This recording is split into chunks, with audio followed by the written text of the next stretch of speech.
দল ছাত্র রাজনীতি থাকবে না, সে কিন্তু একটা ডিসাইডেড ছিল। কিন্তু এটার পরও কিন্তু ছাত্র শিবির তারা নানানভাবে হলের মধ্যে ফাংশন করছিল। দল ছাত্র শিবির বাকশাস বা বাম সংগঠনের কোনো রাজনীতি আমরা হলে চাই না। সিনে ক্লাব খুলবো, তখন যেটা হবে যে এখন একটা শিবির ডিল করতে পারতেছেন না, তখন মানে 5টা-7টা শিবির আপনার ডিল করতে হবে।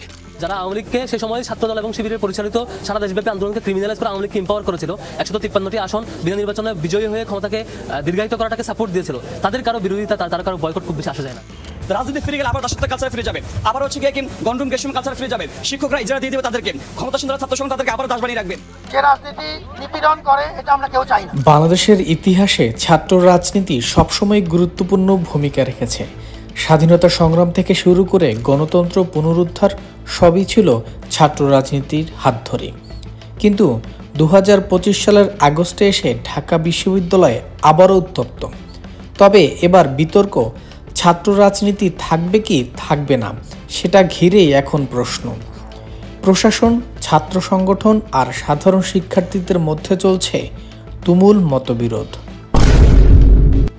17 জুলাই 2024 ঢাকা বিশ্ববিদ্যালয়ের প্রশাসন ঘোষণা দেয় হোস্টেল পর্যায়ে সব ধরনের রাজনীতি প্রকাশ্যে বা গোপনে সম্পূর্ণ নিষিদ্ধ থাকবে। প্রক্টর সাইফুদ্দিন আহমেদ স্পষ্ট করে বলেন, এখন থেকে কোনো রাজনৈতিক মিটিং, সমাবেশ, এমনকি পোস্টার লাগানোও হোস্টেলে চলবে না।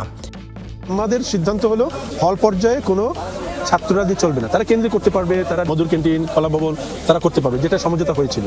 কিন্তু আমরা কোনো ছাত্র সংগঠনকে ফোর্স করতে পারি না যে আপনি বাতিল করেন। আমাদের তরফ থেকে জানানো হয়েছে হল পর্যায়ে এটা নিষিদ্ধ, যেভাবে সিদ্ধান্ত হয়েছিল 17 জুলাই সেটা বহাল থাকে।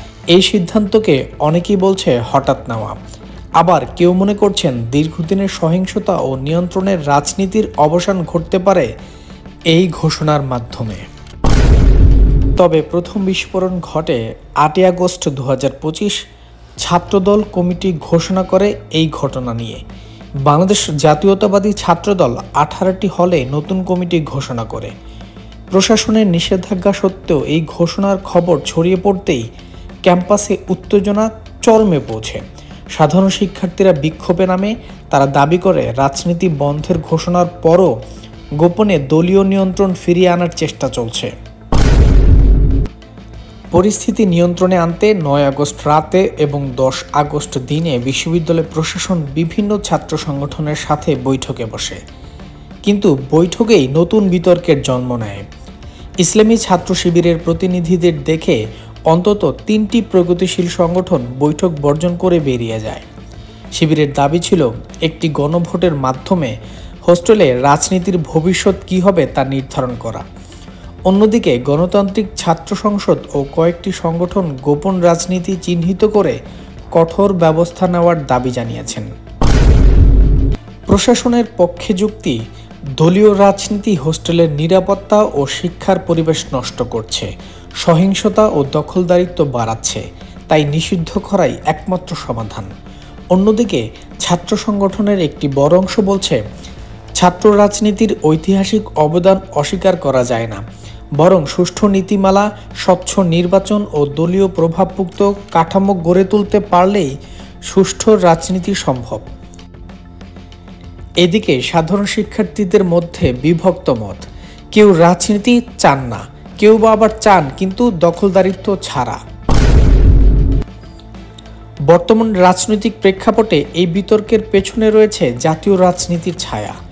বড় দুই দল ও অন্যান্য সংগঠন ক্যাম্পাসে তাদের প্রভাব বজায় রাখতে চাইছে, যা প্রশাসনের জন্য বড় চ্যালেঞ্জ। এখন প্রশ্ন, সংলাপের মাধ্যমে কোনো সমঝোতায় আসা যাবে নাকি নিষিদ্ধতার পথেই চলবে ঢাকা বিশ্ববিদ্যালয়ের ছাত্র রাজনীতি?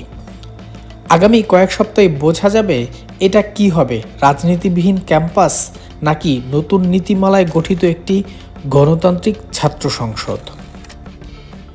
প্রিয় দর্শক, আপনার মতে ঢাকা বিশ্ববিদ্যালয়ে ছাত্র রাজনীতি থাকা উচিত নাকি পুরোপুরি নিষিদ্ধ হওয়া উচিত?